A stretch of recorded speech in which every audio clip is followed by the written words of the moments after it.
토머스 에디슨이 어린 소년이었을 때 한 번은 학교에서 집으로 돌아와 어머니에게 편지를 건네며 말했다. 담임 선생님이 이 편지를 오직 엄마만 읽으라고 하면서 주셨어요. 어머니는 그 작은 종이를 펼쳤고 어린 아들 토머스 에디슨에게 그 편지를 읽어주면서 눈물을 흘렸다. 토미야, 너의 담임 선생님께서 이렇게 적어 보내셨어. 토머스는 정말 똑똑한 아이이고 천재입니다. 이 학교는 토머스에게 너무 적으며 그를 훈련시킬 만큼 충분히 좋은 교사가 없습니다. 그러니 토머스는 더 이상 학교에 오지 말고 집에서 어머니가 가르치는 것이 더 좋습니다. 세월이 흘러 어머니가 돌아가셨을 때 세계의 가장 위대한 발명가가 된 토머스 에디슨은 어머니의 집에서 유품을 정리하다가 작은 서랍에서 접힌 종이 조각을 발견했다. 여러 해 전에 담임 교사가 어머니에게만 보여주라며 적어 보낸 편지였다. 토머스 에디슨은 그 종이를 펼쳐 내용을 읽었고 이내 울음을 터뜨렸다. 종이에 적힌 내용은 이러했다. 부인, 당신의 아들 토머스는 지진아예요. 정신적으로 문제가 커서 이 학교에 어울리지 않아요. 수업 진도를 따라갈 수 있을 거라고 우리는 전혀 생각하지 않습니다. 그래서 오늘 그를 퇴학시키고 더 이상 학교에 나오지 못하게 하기로 결정했습니다. 토머스 에디슨은 그 편지 아래에 글 한 줄을 덧붙였다. 토머스는 정말로 지진아였고 정신병을 앓는 아이였지만 그의 영웅인 그의 어머니가 그를 세상에서 가장 뛰어난 발명가로 재탄생시켰다. 안녕하세요. 렌토의 오디오 책방 렌토입니다. 오늘 들고 온 책을 이 페이지를 읽다가 정말 뭉클했습니다. 오늘 렌토가 들고 온 책은 제목 아무도 빌려주지 않은 인생책, 지은이 가오르코 팔다스, 옮기니 이나무, 출판사는 수서재입니다. 이외에도 책의 자세한 정보가 궁금하시면 가격이라든지 페이지 등 설명란에 붙여 놓겠습니다. 지은이 가오르코 팔다스는 오늘날 인도에서 가장 영향력 있는 정신적 멘토이면서 라이프 코치 그리고 수도승입니다. 그의 강연이 온라인상에 올라오면서 존재가 알려졌는데요. 그의 강연은 10억 뷰에 달할 만큼 인기가 높습니다. 그는 15년 전부터 대학과 병원, 구글 본사, UN 본부, 영국의회 등 전 세계 다양한 청중을 대상으로 강연을 하면서 삶의 긍정적인 변화를 일깨워줍니다. 그의 주제는 행복의 점검이고요. 함께 이 영적 개발서 속으로 들어가겠습니다. 충분히 사랑했는가? 나는 때때로 부모님을 뵈러 가곤 했다. 그런 방문 중에 한 번은 아버지와 내가 거실에 앉아 대화를 나누고 있었고 어머니는 주방에서 우리를 위해 점심을 준비하고 계셨다. 잠시 후 아버지는 어머니를 불러 물 한 잔을 갖다 달라고 하셨다. 나는 어머니가 물을 가져오는 대신 약간 강한 어조로 아버지에게 소파에서 일어나 직접 물을 가져다 마시라고 하셔서 조금 놀랐다. 아버지가 머뭇거리며 다시 부탁했을 때 나는 어머니의 반응을 보고 충격받지 않을 수 없었다. 어머니는 정말로 아버지에게 심하게 대하면서 실제로 아버지를 꾸짖는 말투로 다시 한번 직접 물을 갖다 마시라고 소리치셨다. 내가 자리에서 일어나 아버지에게 물 한 잔을 가져다 주려고 했지만 어머니는 나까지 말리면서 아버지가 직접 해야 한다고 주장하셨다. 나도 아버지도 기분이 좋지 않았다. 마침내 아버지는 마지못해 일어나서 직접 물 한 잔을 가져다 마셨다. 나는 어머니가 아버지에게 너무 매정하고 무신경하다고 생각했다. 아버지가 물 한 잔을 갖다 달라고 한 것이 그렇게나 지나친 부탁이었을까? 점심 식사 후에 나는 어머니와 단둘이 앉아 대화하면서 아버지에게 왜 그렇게 심하게 하는지 물었다. 아버지에게 그렇게 해선 안 된다고 나는 말했다. 그때 어머니가 눈물을 참으며 부드럽게 말했다. 아들아, 내 아버지가 파킨슨병 환자라는 걸 너도 알고 있지.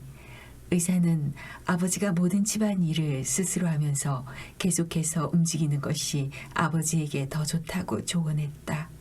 그렇게 하지 않으면 아버지는 곧 병상에 누워 돌이킬 수 없는 합병증 상태에 빠질 것이다.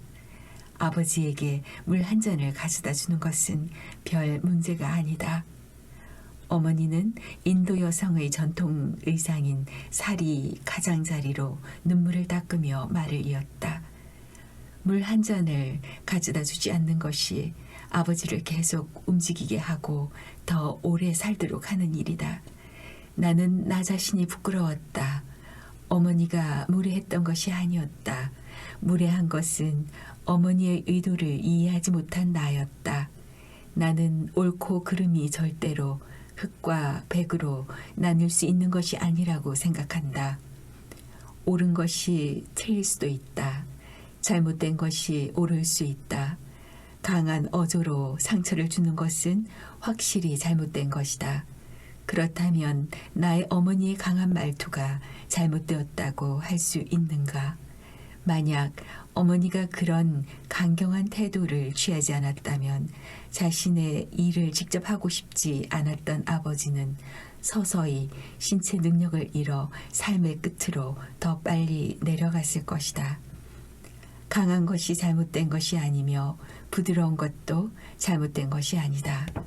성숙하다는 것은 우리가 사랑하는 사람들에게 진정으로 도움을 줄 수 있는 방식으로 언제 강해질지, 언제 부드럽게 대할지를 아는 것을 의미한다.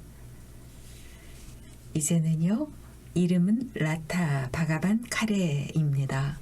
인도 여성 이야기고요.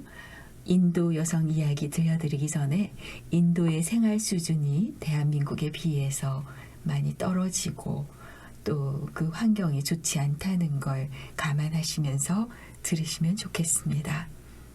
라타는 인도 중서부 작은 마을에서 세 딸을 결혼시키고 남편과 조그만 농장에서 살고 있었는데요.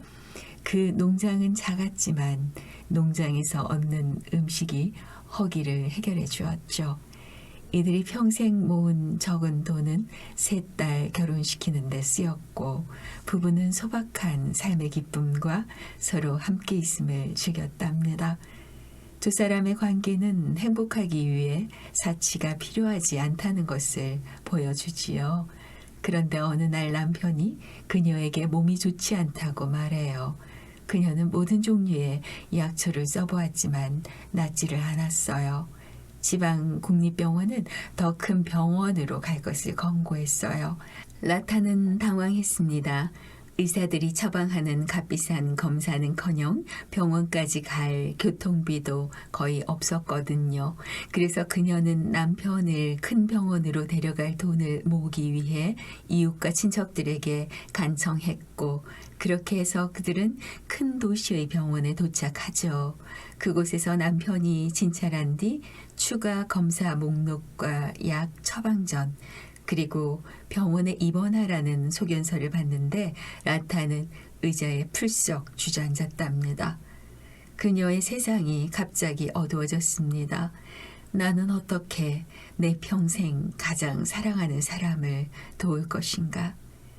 눈물이 뺨을 타고 흘러내렸고 그녀는 남편과 함께 침통하게 병원을 나섭니다.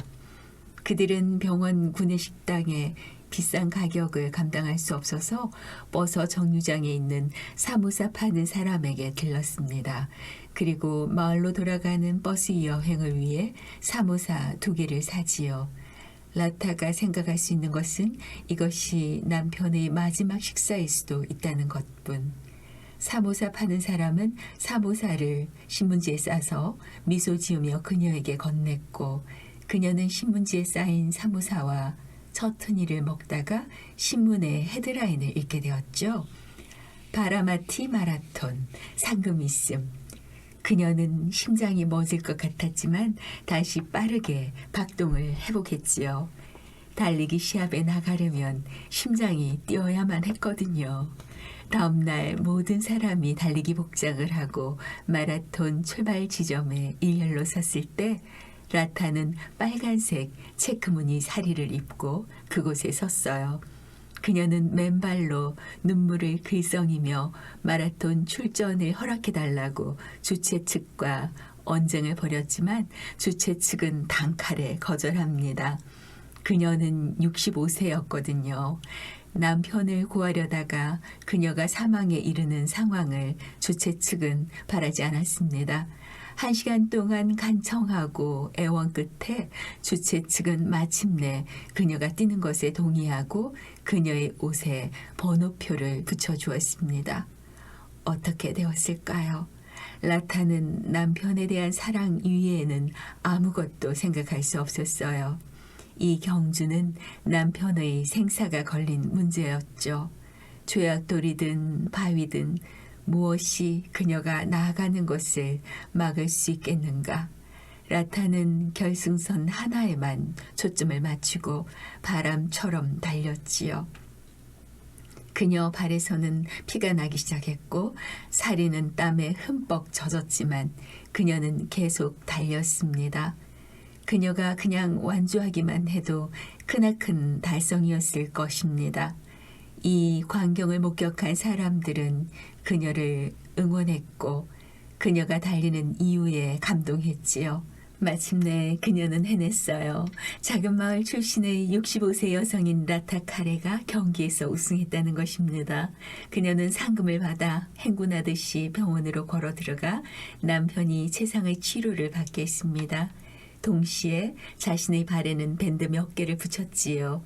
그녀의 유일한 동기는 남편을 구하는 것이었습니다. 세상에서 가장 강력한 힘은 사랑이라는 말이 있습니다. 라타는 그 후 2년 연속 우승을 차지했습니다. 인간은 아름답게 불완전한 존재. 만약 당신이 좌절감을 느낀다면 정상이다. 만약 당신이 주변에서 일어나는 일들 때문에 우울한 기분이 든다면 정상이다.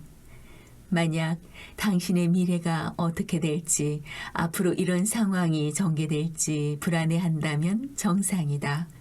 당신의 나라에서, 세상에서 일어나는 일들에 실망하고 있다면 정상이다. 만약 당신이 사람들 사이에 있음에도 불구하고 길을 잃고 외로움을 느낀다면 정상이다. 당신의 집에서든 혹은 당신이 어디에 살고 있든 사람들이 당신을 구석으로 밀친다는 느낌이 든다면, 그래서 정서적으로 자신의 공간을 찾지 못하고 있는 기분이라면 정상이다. 부정적인 감정들을 겪는 것은 정상이다. 이것은 우리 저마다에게 예외 없이 일어나는 일이다. 이 모든 것이 우리가 경험하는 삶의 일부이다. 당신이 통과하고 있는 부정적인 감정에 대해 죄책감을 느낄 필요는 없다. 죄책감으로 자신을 괴롭히면서 부정적인 생각을 보탤 이유가 없다. 이미 부정적인 것이 너무 많으니 더 이상 추가할 필요가 없다. 그러한 감정을 겪는 것은 지극히 정상적인 일이다. 살아있는 인간이니까. 우리는 기계가 아니다. 우리는 지각 있는 인간 존재이다. 우리는 하나의 로봇이 아니다. 우리는 스마트폰에 끼워진 실리콘 칩이 아니다. 미국에 갔을 때의 일이 기억난다. 나는 친구와 함께 공원 벤치에 앉아 있었다. 공원 맞은편에 거대한 남자 조각상이 하나 세워져 있었다. 그 조각상은 셔츠도 입지 않은 채 반바지만 입고 있었는데 복근과 근육이 잘 표현되어 있었다. 그리고 동상 바로 옆에 벤치가 하나 있었다. 그 벤치에 셔츠를 벗은 실제 사람인 남자가 앉아 있었다. 여름이라서 날이 뜨거웠다. 그는 반바지를 입고 있었는데 조각상과 마찬가지로 근육질의 남자였다. 나는 그 둘을 멀찌감치서 지켜보고 있었다. 그 조각상은 그대로 정지해 있었는데 벤치에 앉은 남자는 절망적이고 우울한 표정으로 손에 얼굴을 묻고 있었다. 그 모습이 말할 수 없이 슬퍼 보였다. 정말로 깊은 슬픔이 전해졌고 그에게 가서 대화를 나누고 싶었지만 나는 그 미국인을 알지 못했다. 무작정 가서 그의 사적인 공간을 침범하고 싶지 않았다. 단지 어떻게든 그를 위로하고 싶은 안타까운 마음뿐이었다. 그러면서 한 가지 생각이 들었다. 여기 한 남성 조각상이 있다. 그리고 여기 한 남자가 있다. 둘 다 셔츠를 입지 않았다. 둘 다 반바지를 입고 있었다. 그리고 둘 다 근육질의 몸을 가지고 있었다. 하지만 한쪽은 아무것도 느끼지 못하고 다른 한쪽은 느끼고 있었다. 아마도 그는 가슴이 무너졌을 것이다. 아마도 사랑하는 사람이 떠났을지도 모른다. 아마도 직장을 잃었을 것이다. 어쩌면 누군가에게 심한 모욕을 당했을지도 모른다. 우리는 인간이다. 우리가 인간이라면 상처를 입을 것이다. 나는 언제나 말한다. 우리가 살아있는 한 언제까지나 문제 때문에 고통을 겪을 것이라고. 일단 생명이 끝나면 화장장의 불조차 느낄 수 없다. 그렇지 않은가? 그러므로 우리 모두는 기계가 아니라 인간이라는 사실을 이해해야 한다. 슬프고 우울하고 외롭고 누군가의 모욕에 상처받는 것이 정상이다. 그것은 완전히 정상이다. 그리고 고통이 끝난 후에 치유가 시작되는 것이 아니라고 나는 늘 말한다. 치유는 고통을 겪을 때 시작된다. 진정한 고통을 경험하는 것은 치유 과정의 일부이다. 고통을 통과하도록 스스로를 허용하고 그것이 일어나도록 하는 것 또한 치유의 일부이다. 아무도 빌려주지 않는 인생책, 이 책은 10장으로 구성된 책인데요. 인도의 겐지스 강처럼 읽힌다는 것입니다. 해리라는 인물과 함께 처음부터 끝까지 생각을 주고받고 대화를 하면서 인생의 문제들에 대한 생각을 풀어갑니다. 그 가운데 우리가 삶에서 가져야 할 중요한 4가지 바퀴 이야기를 합니다. 첫 번째 바퀴는 감사하는 마음, 그리고 두 번째 바퀴가 관계 맺기입니다. 세 번째 바퀴가 자신의 선물을 발견하기, 네 번째 바퀴가 기쁨의 순간을 선물하기입니다. 이제 저자는 연필로부터 3가지 교훈을 들려줍니다. 이 3가지 교훈 들려드리기 전에 렌토 인사 먼저 드리겠습니다. 한 번뿐인 인생 당당하고 즐겁게 잘 지내시고요. 다음 주 수요일 오후 3시에 다시 돌아오겠습니다. 함께 해주셔서 감사합니다. 연필의 첫 번째 교훈. 연필이 처음 만들어졌을 때 연필 제작자는 연필에 매우 적절하고 중요한 지침을 주었다. 이것은 실제로 우리 자신의 삶에도 적용되는 메시지이다. 연필 제작자가 연필에게 준 첫 번째 지침은 진정으로 중요한 것은 자신 안에 있다는 것이다. 연필의 두 번째 교훈, 연필 제작자가 연필에게 준 두 번째 놀라운 지침은 내 안에 있는 것이 드러날 때 진정으로 영향을 줄 수 있다는 것이었다. 나무 몸체에서 흑연심이 나올 때만 연필은 실제로 무엇인가를 써서 종이에 영향을 줄 수 있다. 마찬가지로 우리의 삶에서도 우리 안에 있는 것이 드러나지 않으면 우리 자신이나 다른 사람의 삶에 영향을 미칠 수 없다. 이 영상의 첫머리에 들려드렸던 에디슨 이야기. 에디슨의 어머니는 훌륭한 인격과 놀라운 가치를 지닌 진정한 사람이었습니다. 그것이 에디슨의 삶에 큰 영향을 줄 수 있었지요. 그 안에 있는 것이 드러난 연필과 같습니다. 무언가가 드러날 때 영향력을 행사할 수 있습니다. 연필아 나오렴. 연필의 세 번째 교훈. 연필 제작자가 연필에게 준 세 번째 중요한 지침은 연필은 깎지 않으면 내 안에 있는 것이 나오지 않을 것입니다. 라는 것이었습니다. 연필은 힘이 나와서 종이에 영향을 미치기 전에 고통스럽게 깎이는 과정을 거쳐야 합니다. 삶에서도 마찬가지로 고통스러운 연말을 거치지 않는 한 내면의 가장 좋은 것은 결코 오지 않습니다.